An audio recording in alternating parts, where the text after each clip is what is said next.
کہ جب تک ہمیں یہ یقین نہ ہو کہ ہم جنتی ہیں تو ہم پہ ہنسنا حرام۔ تو میں نے پوچھا حضرت مجھے یہ بتائیے کہ آپ کو اچانک موت کیسے آ گئی؟ السلام علیکم ورحمۃ اللہ وبرکاتہ۔ ناظرین، میں ہوں آپ کا دوست مولانا احسان رضا۔ بہت ہی اہم اور خاص ویڈیو لے کر پھر سے میں آپ کی خدمت میں حاضر ہوں۔ کل نفس ذائقۃ الموت، ہر نفس کو موت کا مزہ چکھنا ہے۔ آپ نے ایک چیز نوٹ کیا ہوگا کہ مرتے وقت بہت سارے لوگ ہاتھ پاؤں کو جھاڑتے ہیں، کبھی سر داہنے جانب اور کبھی سر بائیں جانب گھماتے رہتے ہیں۔ آپ جانتے ہو کیوں؟ کہ موت کے فرشتے کو دیکھ کر وہ سر ہلاتا ہے کہ مجھے ابھی نہیں جانا، دنیا سے نہیں جانا۔ وہ نانا کر رہا ہوتا ہے لیکن موت تو اٹل ہے، موت تو سب کو آنی ہے۔ اور دوسری وجہ یہ کہ موت سے پہلے اللہ تبارک و تعالیٰ اس کو دنیا میں وہ ساری چیز دکھا دیتا ہے جو کچھ اس نے اچھا برا کیا۔ اگر برا کیا تو وہ نانا کر رہا ہوتا ہے، اگر اچھا کیا تو ان کے آنکھوں سے چند قطرے خوشی کے آنسو نکلتے ہیں۔ لیکن وہیں بہت سارے لوگوں کو آپ نے دیکھا ہوگا کہ چہرے میں ہنسی ہوتی ہے، چہرے میں مسکراہٹ ہوتی ہے۔ بعد موت چہرے میں مسکراہٹ کیوں ہوتی ہے؟ یہ اہم دلچسپ گفتگو آج ہونے والی ہے۔ ایک بہترین حکایت میں آپ کو اس ویڈیو کے ذریعے دکھانے اور سنانے والا ہوں۔ بہت ہی دلچسپ حکایت ہے، ہم اور آپ مل کر کے چلیے دیکھتے ہیں۔ تین بھائی تھے، حضرت ربیع بن حراش، حضرت ربیع بن حراش اور ایک اور تھے ان کے بھائی، اور تینوں بھائی اتنے متقی اور پرہیزگار تھے، اللہ کے ولی تھے۔ تینوں نے قسم کھا رکھی تھی کہ جب تک ہمیں یہ یقین نہ ہو کہ ہم جنتی ہیں تو ہم پہ ہنسنا حرام۔ وہ لوگوں کو کہا کرتے تھے اگر جہنم جانا ہے تو ہنسنا کیسا؟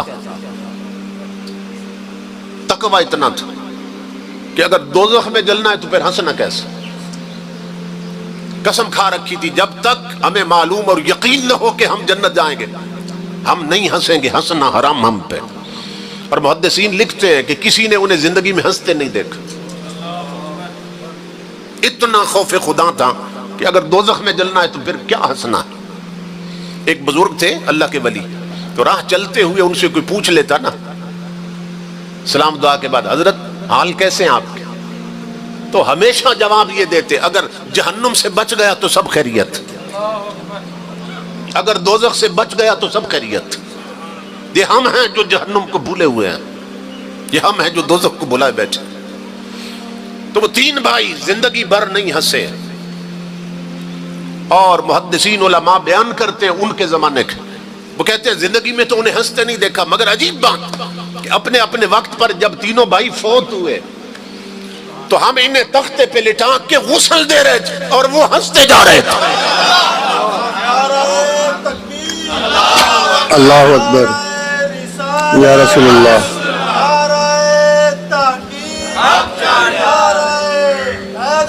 یا علی زندہ باد۔ اپنے اپنے وقت میں کیسے بھائی تھے، کس عظیم ماں کے بیٹے تھے، تینوں کامل ولی، اور مر چکے اور تختے پہ غسل دیا جا رہا ہے اور تینوں ہنس رہے تھے۔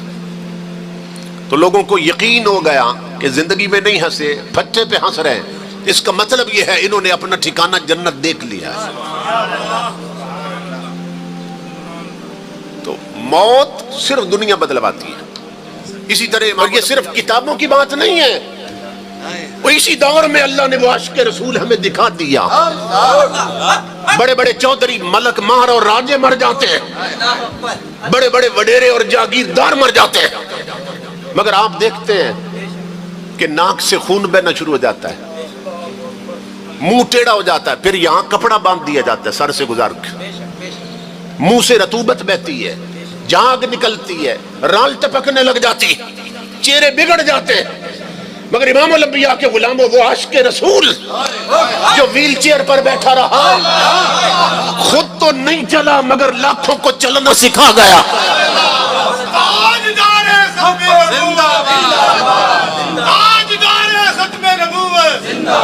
مرد سب کا نبی ہے، سارے مرد سب کا نبی ہے، مرد سب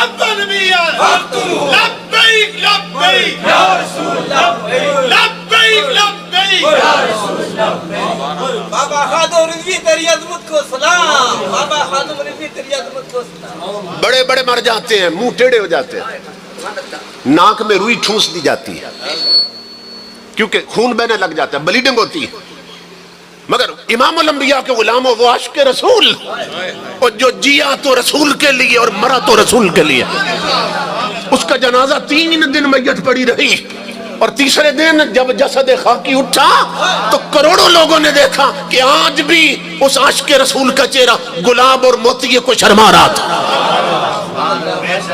تو بتایا جا رہا ہے کہ یہ وہ لوگ ہیں جن کے لیے موت تحفہ بن جاتی ہے، یہ وہ لوگ ہیں جن کے لیے موت تحفہ بنتی ہے۔ اسی طرح امام الانبیاء کے غلاموں حضرت امام محمد رحمت اللہ تعالی، یہ امام اعظم کے شاگرد ہیں، احناف حنفیوں کے امام، یہ فوت ہو گئے۔ تو ان سے پوچھا گیا خواب میں، ایک بزرگ فرماتے ہیں محدث کہ خواب میں جب مجھے ملے وفات کے بعد، تو میں نے پوچھا حضرت مجھے یہ بتائیے کہ آپ کو اچانک موت کیسے آ گئی، موت کی کیفیت کیسی تھی آپ کے لیے، کیونکہ پوری زندگی آپ نے حضور کی حدیث پڑھائی ہے، آقا کی امت کو تاجدار کائنات کی شریعت سمجھائیے، تو بتائیے موت کا وقت کیسا تھا؟ تو آپ نے فرمایا اللہ کی عزت کی قسم، میں ایک شریعت کے مسئلے پر غور و فکر کر رہا تھا، قرآن کی آیتوں سے مسائل شریعت کا استنباط کر رہا تھا، اتنا ڈوبا تھا قرآن میں، مجھے خبر ہی نہیں ہوئی کہ ملک الموت نے روح نکالی کب ہے۔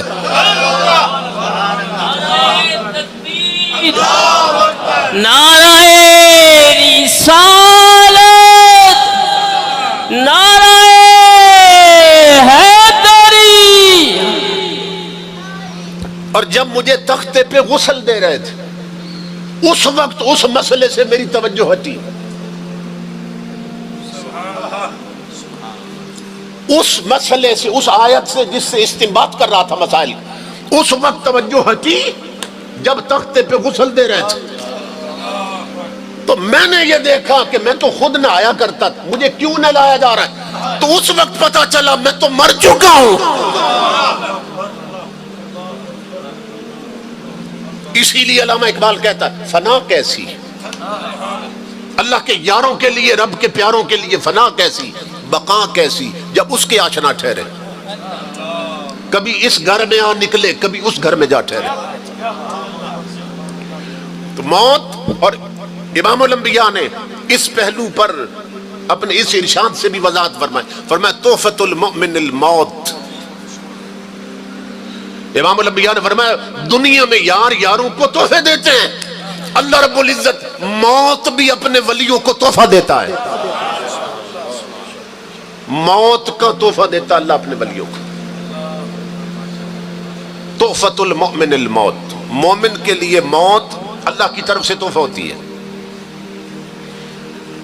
قبر تک پہنچنے تک نا، حدیث پاک کے مطابق جو حضور کا سچا غلام ہے اس کو 2 تحفے دیے جاتے ہیں اللہ کی طرف سے، 2 تحفے۔ جب اس دنیا کو چھوڑتا ہے اور قبر تک پہنچتا ہے نا، تو حدیث رسول میں اسے 2 تحفے دیے جاتے ہیں۔ نمبر 1 تحفہ موت کی شکل میں اسے دیا جاتا ہے، موت کی شکل میں۔ اور امام سیوطی نے لکھا ہے کہ حضور کے کچھ غلام ایسے اور اللہ کے عاشق ایسے ہیں کہ اللہ رب العزت جب ملک الموت کو بھیجتا ہے نا ان کی طرف، تو اسے ایک پھول دیتا ہے اللہ رب العزت، اور اللہ رب العزت فرماتا ہے کہ میری طرف سے اسے پہلے سلام کہنا جس کی روح نکالنے جا رہے ہیں، اور پھر میری طرف سے یہ اسے پھول کا تحفہ دینا کہ میں جس کا قاصد بن کے آیا ہوں اس یار نے نہ تمہیں تحفہ بھیجا ہے۔ امام الانبیاء کے غلاموں، وہ جب تحفہ لیتا ہے، رب کا عاشق ہے کہ میرے محبوب نے مجھے تحفہ بھیجا اور پھول کا تحفہ بھیجا ہے، تو ملک الموت اسے دکھاتے ہیں پھول کا تحفہ، یہ تیرے محبوب نے تیرے لیے تحفہ بھیجا ہے۔ امام سیوطی فرماتے ہیں اس کا حال یہ ہوتا ہے کہ وہ وجد میں آ جاتا ہے، یار کا تحفہ دیکھ کر وجد میں آتا ہے، اور ابھی ملک الموت اس کے جسم کو ہاتھ نہیں ڈالتا کہ روح نکالے، اس کی روح اچھل کر جسم سے خود رب کے تحفے میں آ جاتی ہے۔ اس وجد میں اس کی روح جسم کو چھوڑ دیتی ہے اور خود اس پھول میں آ جاتی ہے۔ ملک الموت کو بھی روح نکالنے کی ضرورت نہیں پڑتی۔ تو بعض کے ساتھ تو یہ ہوتا ہے، اسی لیے حضور نے مثال دی کہ بعض حضور کے عاشق ہے مومن، اللہ رب العزت ان صاحبزاد گان کا سایہ اہل سنت کے سروں پہ دراز فرمائے۔ تو یہ ہوتا ہے، اور کچھ ایسے ہے کہ 6 مہینے ایڑیاں رگڑتے ہیں مگر روح نہیں نکلتی۔ کیوں؟ اس لیے کہ سب کا کردار ایک جیسا نہیں ہوتا۔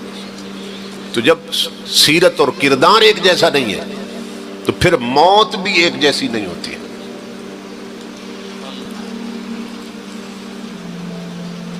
امام الانبیاء کے غلام ہوں، یہ جو 3 بھائی تھے نا جن کی میں بات کرتا، ان میں ایک بھائی فوت ہو چکا ہے،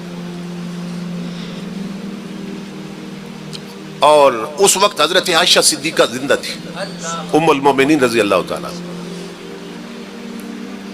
اس دور کی بات، ایک بھائی فوت ہو چکا تھا، میت کو غسل دے چکے تھے، کفن پہنا چکے تھے، لیکن گھر میں رکھ کے نا جیسے ہمارے ہاں عادت ہوتی ہے کہ کوئی ابھی نہیں پہنچا تو اس کا انتظار ہو رہا ہے، اس وقت بھی کسی کا انتظار کر رہے تھے کہ وہ آ جائیں تو پھر میت اٹھاتے ہیں، جنازہ اٹھاتے ہیں۔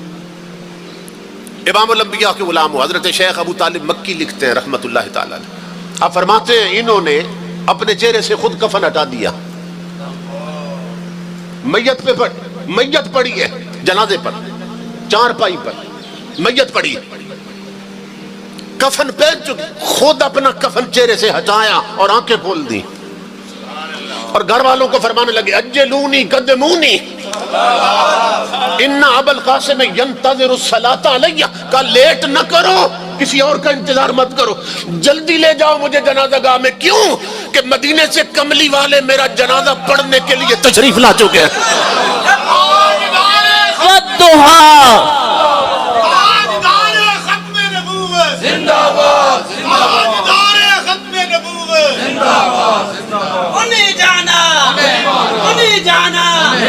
انہیں جانا جب تک سورج چاند رہے گا دلی تیرا نام رہے گا، جب تک سورج چاند رہے گا۔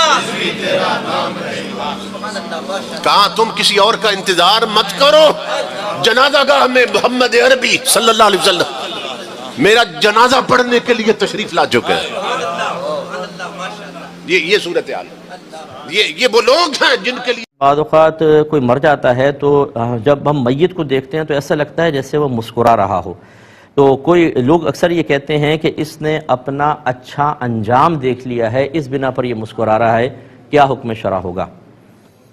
دیکھیں، یہ تو بہت سے اکابرین سے ثابت ہے کہ انہوں نے بوقت وفات وہ مسکرائے ہیں، اور یہ حسن ظن بھی قائم کیا گیا ہے کہ جو بوقت موت مسکرا رہا ہو یا مرنے کے بعد مسکراہٹ اس کی واقعی مسکراہٹ ظاہر ہو رہی ہے، ایک تو ہے نا کہ لگتا ہے، ایک ہے واقعی مسکرا رہا ہو تو اس کے اچھے انجام کے بارے میں حسن ظن قائم کیا جا سکتا ہے۔ لیکن یہ کوئی قرآن یا حدیث میں ایسی بات نہیں آئی کہ جو مرتے وقت یا مرنے کے فوراً بعد مسکرائے گا وہ ضرور جنت میں جائے گا یا اس کا ضرور انجام اچھا ہے۔ تو خلاصہ کلام یہ ہے کہ حسن ظن قائم کرنے میں تو حرج نہیں، کہ یوں ہم کہہ سکتے ہیں کہ یار لگتا ایسا ہے کہ اللہ نے اس کی بخشش کر دی ہے، لگتا ایسا ہے کہ اس کو رحمت کے فرشتے نظر آ رہے ہیں جس کی بنا پر یہ مسکرا رہا ہے، لگتا یہ ہے یا ہو سکتا ہے، یعنی غیر یقینی سے جملے آپ کہہ سکتے ہیں، لیکن یقین کے ساتھ یہ کہنا کہ بھئی یہ تو جنت ہی ہے، مسکرا رہا ہے، ہم یقین سے کہہ سکتے ہیں جنت، آپ یقین سے نہیں کہہ سکتے، کیونکہ یقین کے پیچھے ایک دلیل ہونی چاہیے، اور دلیل آپ کے صرف حسن ظن کے علاوہ کچھ بھی نہیں ہے، اور حسن ظن سے ظن حاصل ہوتا ہے، یقین حاصل نہیں ہوتا جب تک کہ اس کے لیے قرائن اور دلائل وغیرہ موجود نہ ہوں۔ یقیناً میرے دوستو، جب موت کی بات ہم سنتے ہیں تو خوشی بھی ہوتی ہے اور غم بھی ہوتا ہے۔ خوشی اس لیے کہ ہمیں اللہ کے نبی حضرت محمد صلی اللہ علیہ وسلم کی دیدار نصیب ہوگی، اللہ سے ملاقات ہوگی۔ دکھ اور غم اس لیے کہ ہم نے دنیا میں کوئی اچھے عمل کیے نہیں، تو میری تو گزارش آپ سے یہ ہے کہ دنیا میں اچھا سے اچھا عمل کریں تاکہ موت کے وقت شرمندگی نہ ہو،